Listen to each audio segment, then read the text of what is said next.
조갑제 TV 시청자 여러분 안녕하십니까? 2019년 8월 6일 정오입니다. 대한민국 수호 예비역 장성단이 작년에 결성된 이후에 활발한 활동을 하고 있습니다. 특히 전문성이 높은 분들이니까 이 수백 명의 예비역 장성들입니다.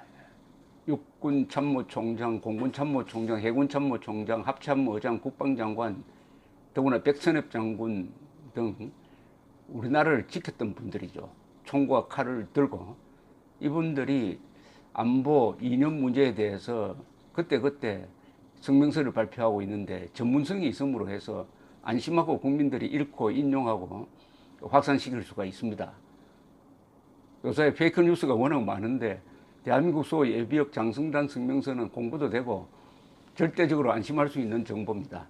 오늘 중요한 정책 대안을 발표를 했습니다. 비판만 할 뿐만 아니라 비판만 하는 게 아니라 이 단체는 정책 대안을 제시를 하는데 그 정책 대안이 너무나 합리적입니다. 다만 그것을 어떻게 실천에 옮기느냐 하는 것은 정당의 책임이고 국민 여론이 좌우를 하게 되어 있습니다. 일단 읽으면서 제가 해설을 해드리겠습니다. 제목은 미 중거리 미사일 배치와 한미 핵 공유 협정 체계를 촉구한다. 2019년 8월 2일 미국은 러시아와 맺었던 미사일 중거리 핵 전력 INF 조약에서 탈퇴했다. 즉 중거리 핵미사일을 배치하지 않는다는 약속을 미국과 러시아가 80년대 말에 맺었다가 미국이 작년에 올해 초군요. 올해 초에 탈퇴하겠다 해서 이제 이 조약이 무효가 되어버리고 말았습니다. 그렇다면 이제는 미국은 프리핸드가 돼가지고 지상 배치 중거리 미사일 사거리 500에서 5,500km 나가는 미사일을 지상에 배치할 수 있게 되었습니다. 그 이야기입니다. 지난 3일 호주를 방문한 미 국방부 장관은 아시아에 사거리 500에서 5,500km의 미사일을 배치할 것이라고 언급했다.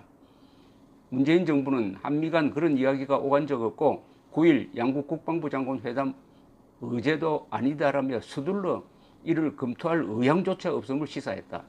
이에 대수장은 대한민국 수호 예비역 장성단은 문 정부가 날로 높아지는 북핵 위협으로부터 국민을 보호할 수 있도록 아래 사항에 대한 조속한 실천을 강력히 촉구한다. 문재인 정권에 대한 촉구입니다. 첫째, 북한 비핵화 가능성이 희박한 상황에서 가장 손쉬운 핵 균형 대안인 미 중거리 미사일을 미국과 협의하여 최단 시간 내에 배치해야 한다.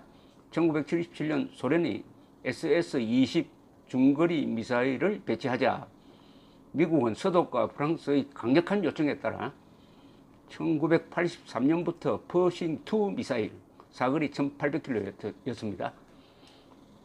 퍼싱2 미사일을 서독에, 그리폰 미사일은 서독 그리고 영국 등 5개국에 배치했다.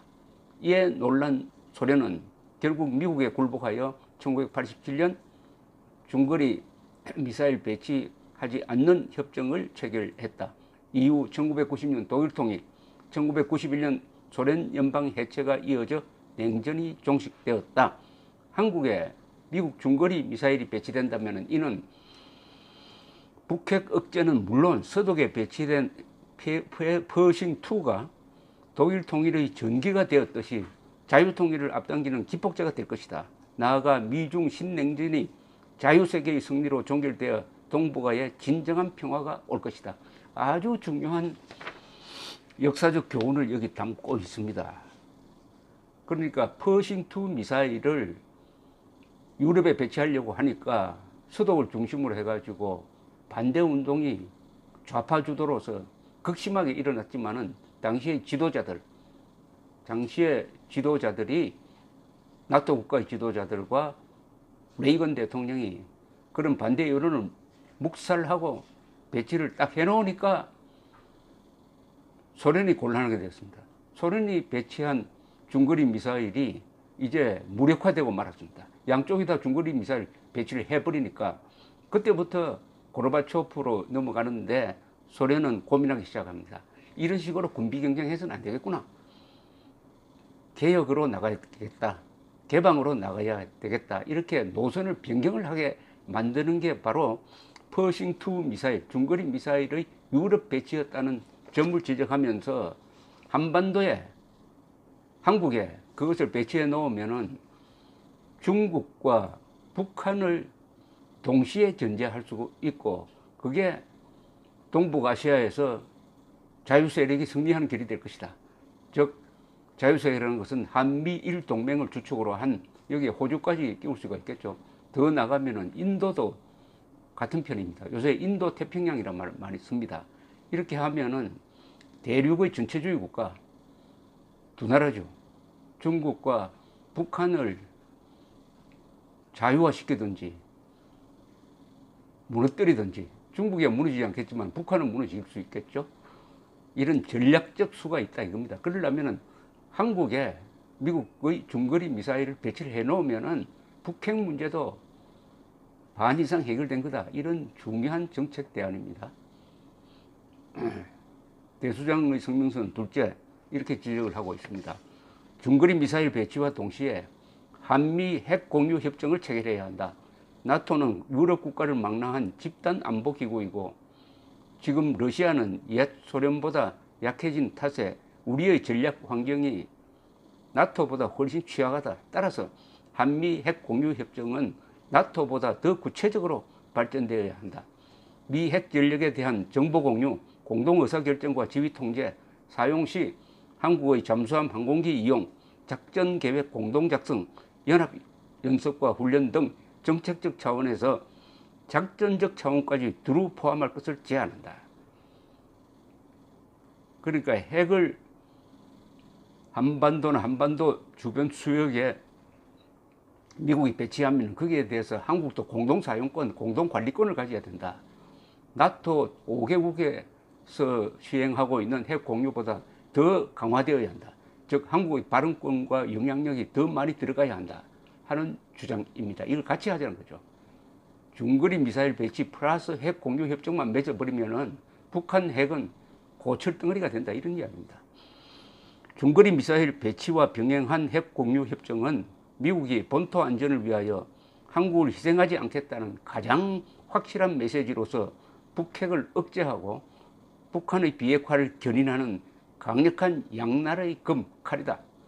김정은은 핵을 이용한 한미동맹 해체와 적화 시도가 부질없음을 깨닫게 되고, 시진핑은 북핵을 수수방관해서 얻는 것보다 잃는 게 훨씬 많다는 것을 느끼게 될 것이다.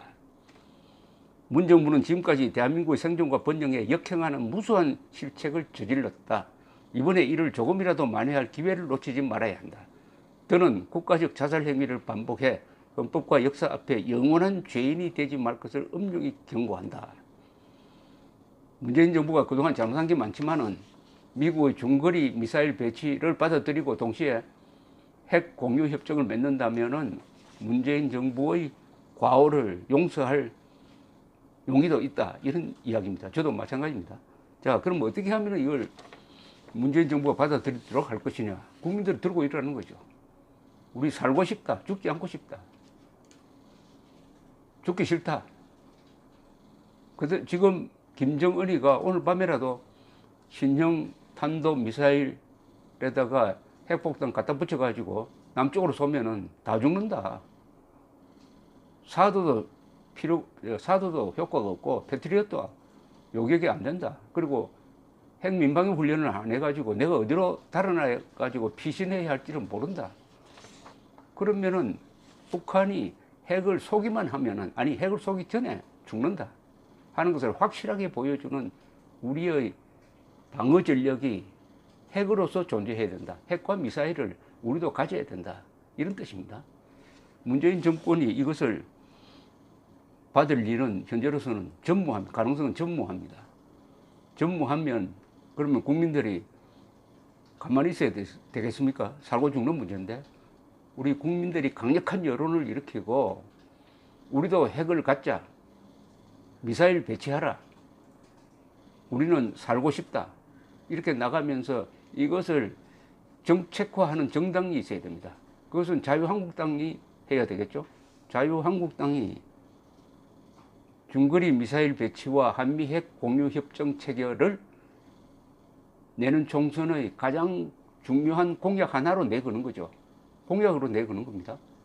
그러면 국민들이 지지하지 않을까요? 저는 이것은 60% 이상이 지지한다고 봅니다. 우리가 핵을 가져야 되느냐 마느냐 물으면 거의 70%가 지지하는 걸로 나옵니다. 이것은 이 공약이 표를 얻는데도 효과가 있다는 이야기죠. 그래서 저는 자유한국당의 정책으로서 공약으로서 이 대한민국 수 예비역 장성단의 성명서를 채택할 것을 강력하게 권하는 바입니다. 감사합니다.